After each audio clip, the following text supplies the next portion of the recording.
Imagine standing on a dusty plain in India in the year 326 BC. You are a veteran Macedonian soldier. You have marched with Alexander the Great for thousands of miles across many different continents and countries. You are part of the elite vanguard that helped crush the Persian Empire, and you have survived the harshest deserts and the bloodiest sieges. And now you are standing shoulder to shoulder with your comrades to face a new foreign force that you are certain will fall before the might of your phalanx. But as the enemy line appears through the mist, your horse starts to panic. The ground is literally vibrating, and out of the fog steps a wall of grey flesh and iron. A line of towering 4-ton animals wearing heavy armor, and they are headed right towards you. And before your general can even shout an order, the enemy line charges, and these devastating beasts plow directly into your phalanx, shattering 18-foot spears like twigs and throwing fully armored men 30 feet into the air. You are stunned and unable to move. How can anyone hope to defeat such a powerful, gigantic force of nature? And today we will be talking about the ultimate shock weapon of the ancient world, a biological tank that built empires, terrified the greatest conqueror in history, and completely broke the rules of warfare. Today we will be doing a deep dive into the tanks of ancient history, the Indian war elephant. But before we begin, don't forget, if you want to find out more about weapons, wars, and warriors from Indian history, then subscribe to my channel, Lethal History. And to understand why the war elephant was so devastating, you have to first understand the limits of standard ancient warfare. Think about a cavalry charge. Horses are fast and they hit hard, but a horse has a strong survival instinct. If you point a wall of sharp spears at a charging horse, that horse will most likely stop or swerve. It will not willingly impale itself, but an elephant does not care. And that is because an adult Asian elephant weighs up to 4 tons, and in ancient India its sheer size was the weapon. And these huge animals didn't just transport troops and supplies, they were the frontline artillery and a key feature of Indian warfare and battle tactics. Indian kingdoms would spend massive fortunes capturing wild elephants from the jungle, isolating the most aggressive males and training them to kill from a young age.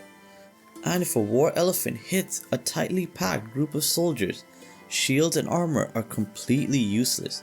The impact of a 4-ton animal moving at 25 miles per hour shatters bones instantly. And this was a lesson Alexander the Great, arguably the greatest general in history, would end up learning all too well. As in the year 326 BC, Alexander crossed into India and faced King Porus at the Battle of Hydaspes. Porus brought an army of infantry, chariots, and 200 war elephants to face off against Alexander's mix of Greek, Macedonian, and Persian forces.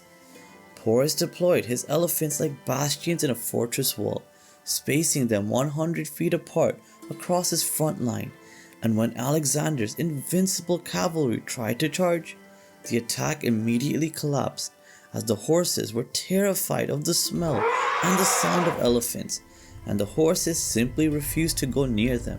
They balked, panicked, and threw their riders before eventually running away from the field of battle.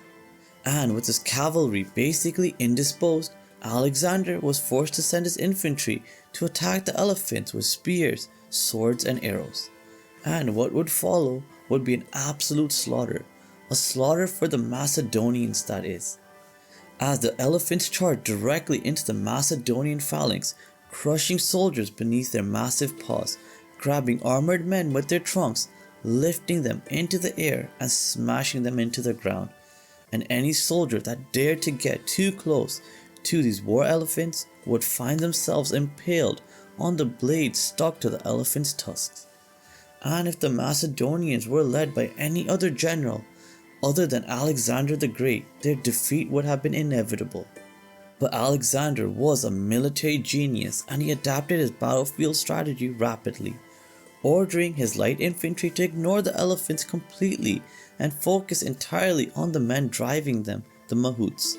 They hurled javelins at the drivers, killing them with precise missile accuracy, and when the elephants would lose their drivers, soldiers armed with specialized axes would run directly under the massive animals and chop at their legs, bringing them tumbling to the ground. Alexander technically won the Battle of Hydaspes.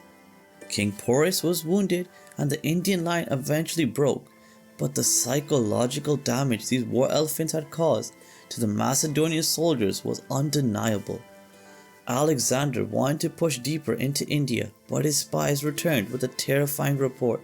The next kingdom over, the Nanda Empire, didn't have just 200 elephants, they had 3,000 to 6,000 of them, and they were all being equipped and armed to face Alexander and his army. And when Alexander's battle-hardened veterans heard this, they broke. These were the same men who had conquered the known world, but the sheer terror of facing thousands of war elephants caused a full-scale mutiny, and the Macedonian army refused to take another step forward. Alexander the Great was forced to turn around and leave his ambitions of conquering India unfulfilled. The war elephant had literally done what no other army could. They had stopped the greatest conqueror in world history. And after Alexander left, an Indian emperor named Chandragupta Maurya took over the continent, building an army that hosted over 9,000 war elephants. And these elephants became the most valuable military asset in the entire land.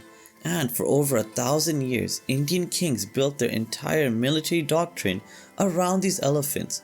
The driver, called a mahout, spent his entire life with a single elephant, and they lived together, trained together, and went into battle together, building an unbreakable bond between the driver and the animal.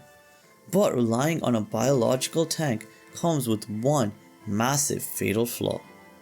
And that is, an elephant is not a machine. It is a highly intelligent, deeply emotional animal. It feels pain, it feels panic, and a panicked 4-ton animal does not recognize friend from foe.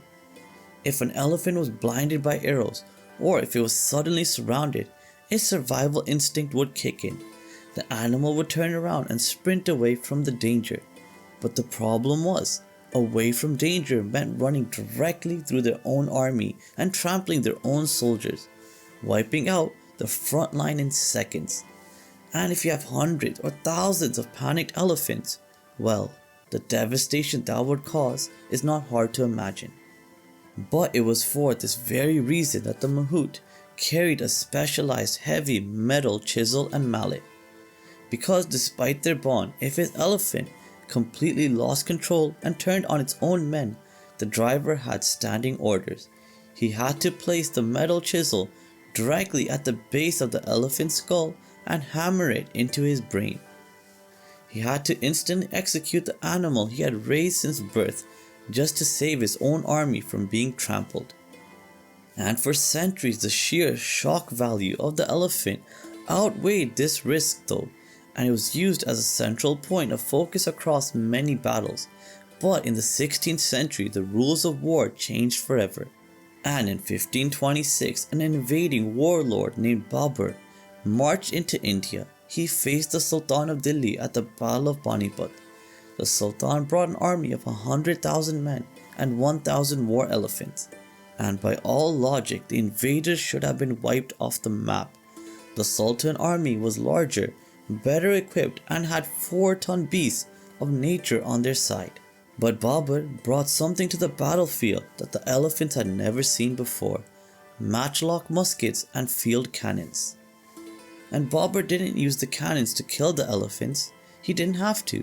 He just had to fire them, and the deafening, thunderous roar of the artillery completely shattered the elephants' nerves. And the massive animals panicked, with the entire line of 1,000 elephants abruptly turning around and stampeding into the Sultan's own army.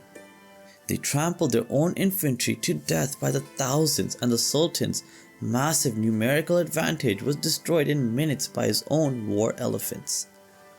The war elephant wasn't a precision tool, it was a massive blunt force hammer designed to break the enemy's nerve before the fighting even started. It allowed Indian kings to dominate the subcontinent and dictate terms to foreign empires for centuries. But the moment gunpowder hit the battlefield, the ultimate Indian weapon became a massive liability, and the war elephant went from being a central part of Indian battlefield tactics to a war relic that had no place on the battlefield from the 16th century onwards. So I hope you found this video on the history of war elephants in Indian history to be fascinating and interesting. And if you did enjoy this video, please do like and share it with others. And if you want to find out more about weapons, wars, and warriors from Indian history, subscribe to my channel, Lethal History, and thank you so much for watching. Have a great day. Bye.